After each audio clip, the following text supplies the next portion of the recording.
In the month of March, we will be focusing on the self love series. This series focuses on women sharing their journey to self love and activities they do to continue to cultivate and grow in their journey. In this episode, we will be talking to Destiny Jenkins about learning how to love herself and embracing being biracial.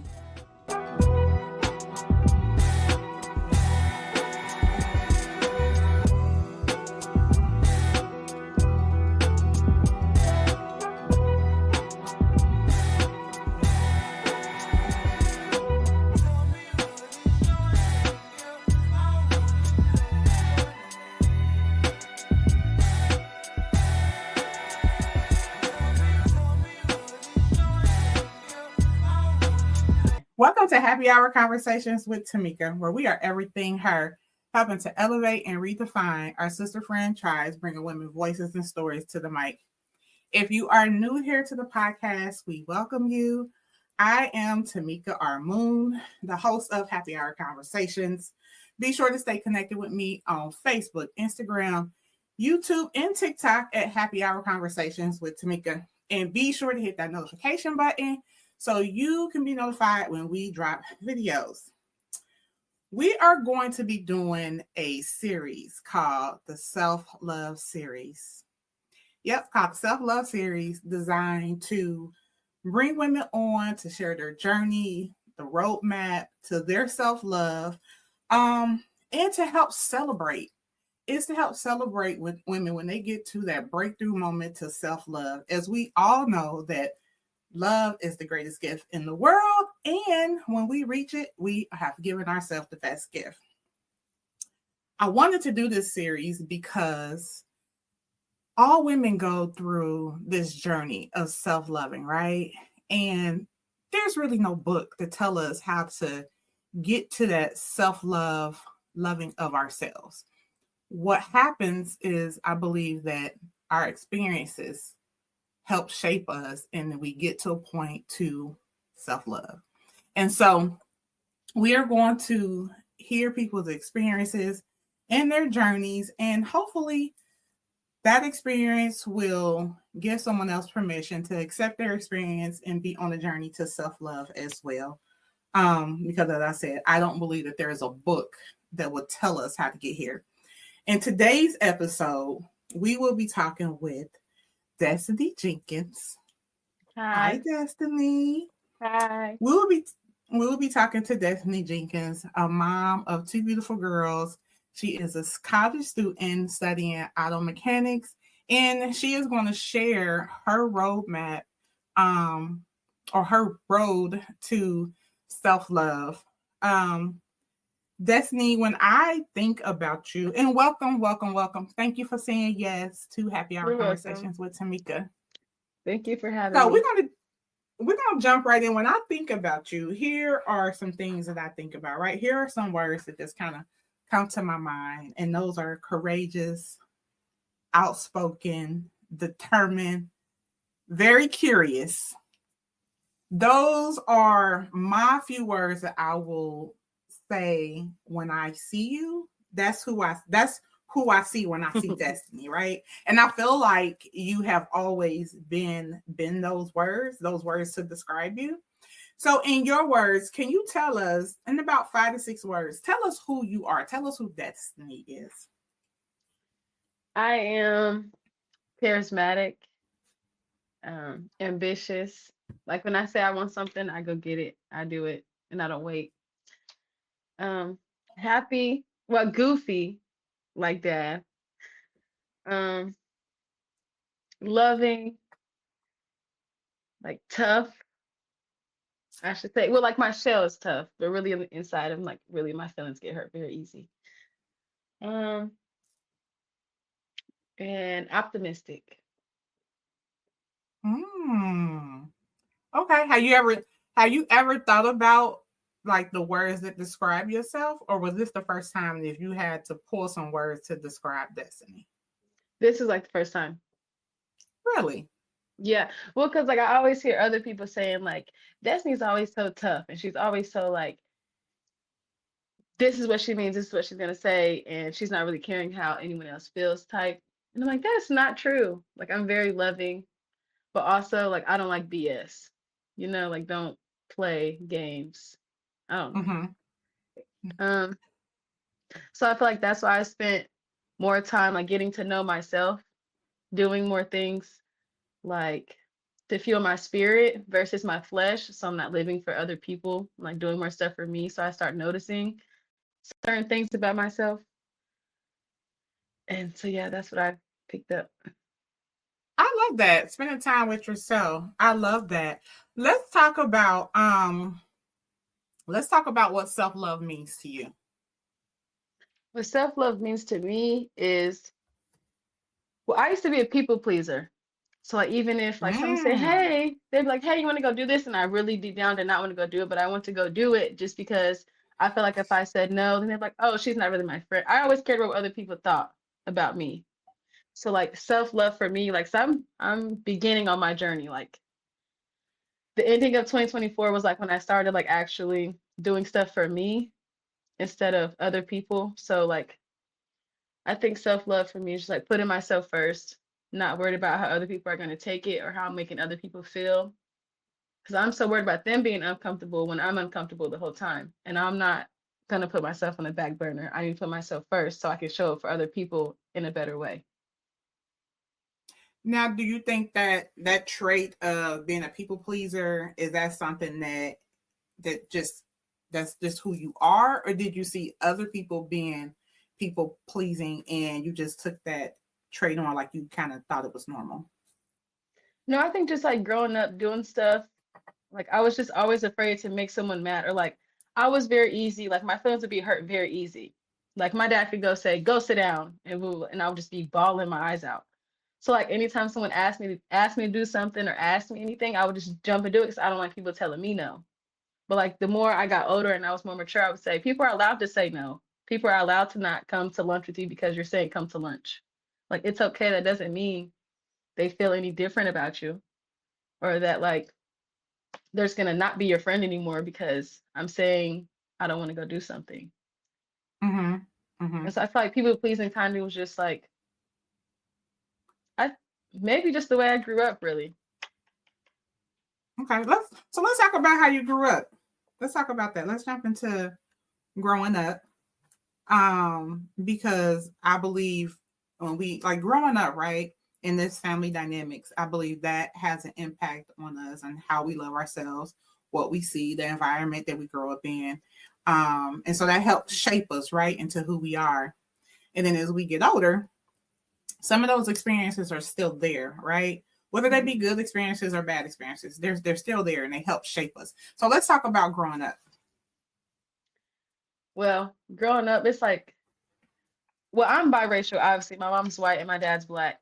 So like everywhere we go, it's kind of like I am who I am. I'm introducing myself and like I'm too white for the black people, too black for the white people. So people always had something to say regardless. Like, oh, you don't know what it's like to be black. You don't know what it's like to be white. You don't know like really who are you? Like how are you able to present yourself and pick a side, basically? And there really was no side to pick. Like there's no right or wrong. Like there's no I don't know. So it's like if I would straighten my hair, you'd be like, oh, you just want to be a white girl. If I wear my hair curly, oh, you want to be black today. Or oh, like there was really no real ethnicity. It would kind of be like, well, there was real, but it was just society would make me seem like, really, who am I? Am I black? Like, am I considered black? Am I considered white? Am I talking too preppy? Am I talking ghetto? Like, it would just always be one or the other. There was never no, this is who Destiny is. And um I think I would be really shy. I wasn't really confident.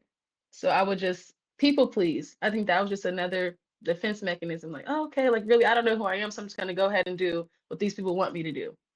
Or like, not really like in a following way, but like in a come hanging out or going to skating or doing stuff when I'm not really happy within myself. And it would just like kind of wearing a mask forever. So now, like when I started my self-loving journey, it was like I finally was able to take off my mask and not care about what other people would say or think that I was trying to be like or sound like, or if I wanted to sound like, okay, then so be it. If I wanted to sound educated, or if I wanted to sound like I'm just chilling today, I don't feel like talking, I'm not bothered, then I just take that and I just accept. that for me as today. I think I just take it day by day now versus trying to create this character or image for other people. Creating a character. Let's talk about, because you talked about not belonging, right? Like you had to, because you're biracial, and so you felt like you had to pick a side when there's really no side. Like you are who you are from, from your mom being white and your dad being black.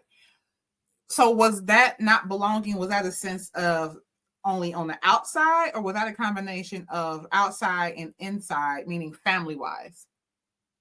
Both.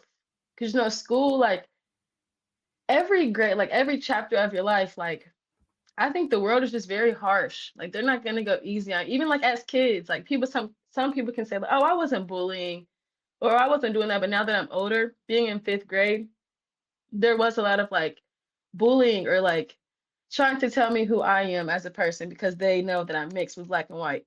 Or they know like I don't know, it's kind of weird to explain. But like I don't know, just being at school, everybody has their different opinions of me. And then it's like I started to believe it a little bit, like, dang, what am I? Which one am I? And it's like we always grew up with the black side, but we weren't there every day like my white side. So it would be like Mm-hmm. I knew very little about like culture. And but I Oh, also because you wasn't wasn't too showing up every day with the black side of your family, with your father's side of the yes. family. Okay. Yes, where they would say, "Oh, well, your natural hair, that is beautiful. You are beautiful the way you are. I love how your skin's glowing," and blah blah blah. The white side would just be like dry. Like it would just be, it wasn't really any like confidence boost. It wasn't just really like, and then it's like mom didn't really know how to do my hair, so it would just feel like, oh, this is ugly. This is ugly. So I wanted to be bone straight and like just perfect all the time, and there was no such thing. So I feel like that kind of like messed with um I Your don't know, self my esteem. confidence. Yes, self-esteem is what I'm looking for. So it was like I really didn't know who I wanted to be, which was the right way to be. So did you But ever yeah, have these conversations like with your family or your mom, your dad, or no, siblings, no, cousins, anybody? So you no. held all of this in and was just trying to figure it out, figure life out, as like who Destiny is, being a mixed child, and who is she in this world on the outside and inside of my family? Yes, because I had like a group of friends, and there were two sisters. They were like black, fully black. Then I had one friend who was mixed, but she only knew her white side. She didn't even know like her black family. Then it was kind of like asking around. There was never no real answer. It would kind of just be like, oh, you're not black. And then you go to the white, oh, you're not white. So it would just be like weird. It was kind of just like I had to make up my own within myself, but I still was curious. Then I felt like I couldn't really ask my mom because she's fully white. Or like I feel like she just kind of really wasn't interested. But I never really fully came out and asked her, so I can't say she wasn't interested. I think maybe I was assuming that she wouldn't be interested, or she assuming she wouldn't know what to say. Because she wouldn't be able to identify with you. Yeah. Mm. So okay, so growing up, right? Being biracial, this kind of shaped your world. And in your words, it also did not help with your confidence, self-image, self-esteem. At what point did you realize, like, hey, wait a minute, I got control of this? I can identify with who I want to be. I can identify being biracial because I am mixed with both black and white, and I can embrace all of who I am with both my mom and my dad's side of the family. Like, when did all of the acceptance pieces start kind of coming in? It's actually weird because my daughter, she's 2. So it actually took for me to have like my kid to notice like, okay, this is actually real. Like this is something I'm gonna have to explain to her. So and it's like she came out and like her dad's black, but I'm light like mixed. So obviously like she came out really light. And like his side, I would say, oh my, she's so white. She's so I'm like, or but she has black people hair, or she's so like she has this attitude, or she talks like this. And that's when I finally realized like how like I think it just came to my attention like I want her to feel safe without listening to what they have to say about her skin color, or like who she is. Like, you are who you are, without society telling her who she is. So I'm like, I need to find myself first so I can be able to explain to her and build her up with this big boost of confidence that you are Black and you are like confident. Your hair is not just all shriveled up. Like, it's not short hair. Like, you have a lot of hair. It's pretty. It does not have to be straight. Like, I think it took my kids and God. Like, I would just pray like for guidance, like to show me to not have like feel like I have to be in a shell when I'm around the white side of my family, because like it's weird. The white side of my family, like, to our face, they accept us, but they grew up racist. Like, all of them, like in my mom's whole family, we're the only mixed people. Like, the only, like, everyone else is Mm. white. So like being grown now, I kind of like realize the segregation between it. And I feel like what makes it even worse now is like they won't admit it. So it's like I rather them like hold themselves accountable for the way they made us feel, like they treated us different other than my cousins. Like, we weren't like, even on holidays, like we were never like really hang out with them, but there'd be like side comments. And now that I'm grown and I'm a parent, I understand that. And so it's just like weird. So that brought me into like my self-loving journey. And really just God and my kids, because I want to be the best like person for them too. And like for them to come to me and I have to ask their friends or have to ask other people in the family. Like, I would just want to be the main source to like just be like this big burst of like energy, like happy love, self-love. So So you hearing people talk about your daughter, whether they say she's too light or her hair or whatever the words that people were saying to describe her, it sounds like those were triggers for you, and you understood yeah. like those words are going to have some type of impact and like power Hmm. over my child, and I don't want her to go through what I went through. And so that was not only a trigger for you, but also a light bulb at the same time to say, Yes. hey, I need to figure this out and who I am so I can be there for my daughter. That's powerful. Because like it starts at home. So like when I would go to school and I'd be confused and I'm talking to my friends like, oh yeah, my mom's white and my dad's Black, and they're like, oh, so you're not Black or white. Like, oh no, actually I am. I'm proud to be both. And I know, like, I just want them to be educated on their culture on the Black side, and like knowing the white side, knowing the hair texture, knowing that they can be beautiful. She's beautiful in her skin color, whether she's tan in the summertime and pale in the white in this wintertime. Like, I just want her to like know and not let other things or other people affect how she feels or her day or her confidence or self-esteem. Mm, yes. And giving her the power to be able to hush people up and quiet people and Hmm. quiet the noise when the words, or in this matter, it's really an attack on who she is. And, you were attacked as well. But giving her that power to be able to fight back and use her words and be confident in it when she is to the age. Because right now she's small and itty bitty, but she Hmm. is going to be 5, 6 in kindergarten, first grade. And so, and things starts early. They really do. I love Yeah. that. And I love that you are here in this journey. So let's talk about that. You said you just started your self-love journey, right? So let's talk about when that started and what you are doing to embrace destiny. It started maybe like in the middle of summer. And like starting your journey is so weird because you start and you're like going so strong for like 2 weeks, and then the next week you're like, it never even happened. So I've stopped and restarted several times.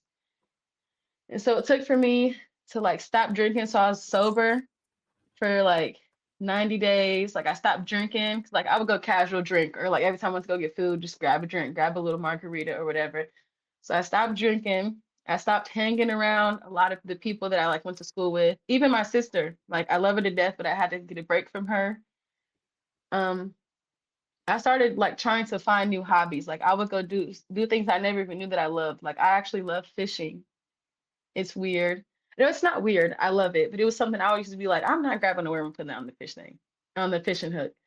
But I started doing it, actually was catching fish. I'm like, okay, this is actually super peaceful. It's so fun. Like nature is just so cool.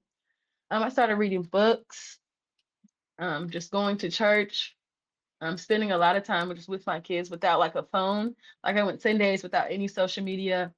And I was just like, I had a clear mind. And I also stopped eating like carbs and processed food. I would go eat just like protein and fresh produce and start juicing, like getting fruits and vegetables and juice them. And I feel like those things, it just made me be like, I was fueling my spirit instead of my flesh. So I feel like I was actually just glowing on the inside out and it just feels so good. Oh, and the gym. The gym is the number one, my favorite. It's like I love being uncomfortable for like an hour, 30 minutes to feel like I'm on top of the world the rest of the day. Like it's just a great start of the day. And it's just a good habit that I want my kids to pick up on. Like, Okay. yeah. So when you say you start and then you will stop, you start and then you will stop. What does the stopping? What do you mean you stop? Like you stop doing those things? Like I would just feel like I would go strong for a week at the gym and be like, oh, I don't feel like it today and not go. But now I would be like, I don't feel like going, but I'm still gonna go and then build myself up when I get there. So it's like kind of really self-discipline Okay. and Okay. motivation. So it's not No, like but I would sit there. No, go no, go ahead. ahead. I was gonna say it's not like I would sit there and just be like, oh, I don't want to do this. I don't want this for myself anymore, or I don't like the way it feels. It would just be kind of like my mind, me versus me. And yeah. Yeah, so I was gonna say, because when you said stop, I took it as like you literally would just stop. But it sounds like you just kind of wasn't in the same consistent mode, like building that Yeah. consistency. And I think anytime you are doing something new, especially when it's really about you, I think just give yourself grace. It's not really Mm-hmm. about stopping. It's really like, okay, hold on. Let me get my mindset right, right? Because in all of this, you have to have a mindset shift, right? Because now you are focusing on destiny. And I'll be honest with you, I'm really proud of you. I'm glad you are doing it at this age. If anybody doesn't know, Destiny is in her 20s. And so when I say I'm proud of you, I'm proud because you have chosen you, right? And you're in your 20s. And I can remember being in my 20s and I didn't get to where you are now as it relates to like choosing me. And so I was well into my 30s. Like I was probably about 37 to 38, right? And that's where I realized, like, wait a minute, I can choose me. So I'm glad you are getting it early because just because I think it's Yeah. important. And when you get it, you can actually start shaping both of your girls and grooming them into, hey, this is what self-love looks like. Hey, it's okay to choose you. Hey, it is okay to say no, right? You have choices here. You can make decisions, right? And Yeah. so I'm glad you're getting it in your 20s. And I think it plays a big part. Like mental peace is everything. Like if I don't have anything, I just want mental peace. Because I feel like that's when you start doing like relationships that you're really not happy and you do it because you love them. Or like I love my mom to death, but it's like I don't have to show up and like bend over backwards just because you're my mom. Like I don't have to feel less of myself to show up for you because you're my mom. And I just want my kids to know that. You do not have to show up for people. You don't have to go hug our uncle because that's your uncle. You don't have to go, like you have a voice and your voice does matter, even with you being two, with you being three. Like, if you're uncomfortable, you're uncomfortable, and we're allowed to up and leave. Like this is literally your world. Like, this is like where you're gonna have respect, but we're not gonna live our life. Our life is not gonna revolve around other people and what they think. Like you see the outfit, you'll get the outfit because you like it, not just because it's trend setting or it's like out right now. Like, no, you do what you want to do. I just want my kids to be like the strongest version of me. Like, I don't want it to take to their 23 with two kids later. It's like I'm not with their dad anymore. And I used to always think that I should keep on working with their dad to stay as a family, but we were both very unhappy. And I never noticed it was making the kids be unhappy. Like their behavior, like their everyday before school, like it just me loving myself helped me love them better and help them love themselves better and to have a voice for themselves. So that's why I'm just like grateful for all of it. And most importantly, God, because I was literally so confused. Like I would be up all night some days, and I would just pray and pray and pray. So I'm like, can you please just help me? 'Cause there's no manual to be a mom. Then I had Beyonce when I was 20. Yeah, 20. So it's like I'm still figuring out life. I still call my mom and say, how many ibuprofen do I take? Like it's it's weird, but it's super cool seeing them grow. So that's why I just want Mm-hmm. to. And then it's like I'm 23 and I'm still not done growing. I'm still not done learning. And I think that's the funnest part is I get to get up and say I'm better than who I was yesterday.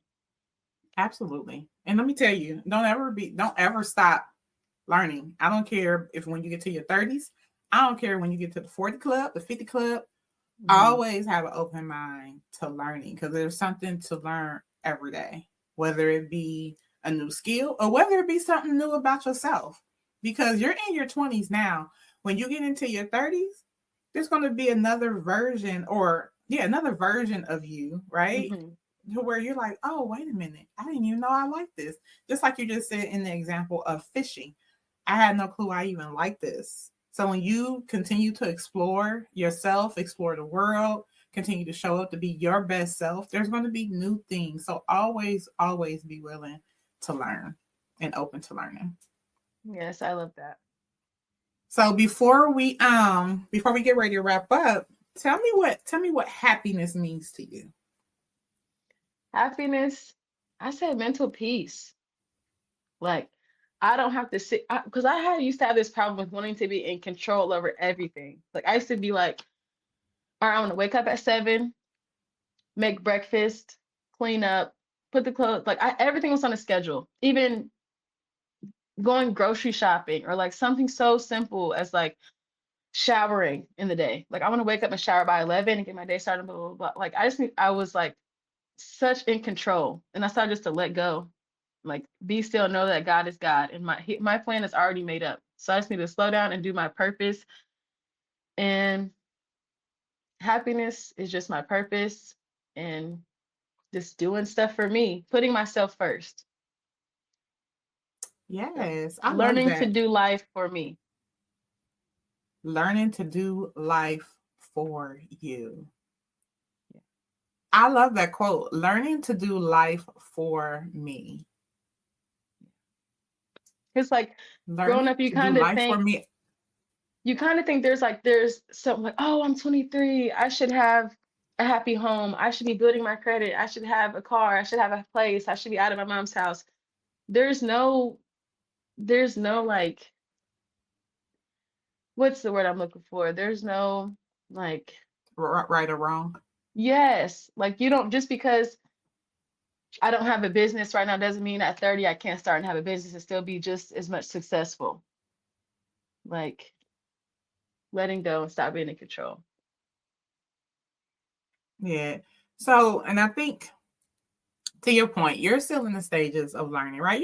You're only in your 20s. You are Hmm. only in your 20s, okay? Do not let anybody make you feel you should have certain things. And I think what happens, because I can speak from it from a 40 something year old person, right? 46.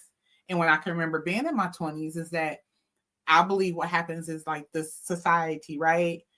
Watching TV, the videos, and just in general that you're supposed to have this big house, the finances, and 2 point whatever kids, and the dog, and everything's supposed to be nice and happy. Life doesn't work that way. Life Right. is life, and you take it each day, right?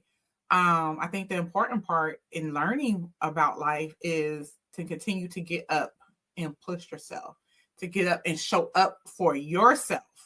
Hmm. Typically we are taught the opposite, to do for others, show up for others, to love others, right? And it's always that piece that's missing about learning and putting yourself first, right? And so when we get older, we don't know how to put ourselves first because we are taught this To whole thing pour while we're backwards. empty. Like, how Right, can we pour while we're empty? right. So I want to ask you, because you are in the 20 club, right? What advice would you give other young ladies that are in their 20s that are on the journey to loving themselves? Um, what would I say to the younger crowd? Um, love on you first. Get to know who you are, not just what you like or what you're doing in that moment. Find out who you are down to the core before you try to go be in a relationship. Or even if you are in a relationship, everyone's gonna like try it, but don't put that person ever before you. Don't put anyone's needs before yourself. Um, and just happiness, peace, because that's really the only way you're gonna get through everything. Because like once you have mental boundaries is a big thing too. Like when you have boundaries, people can only do what you allow.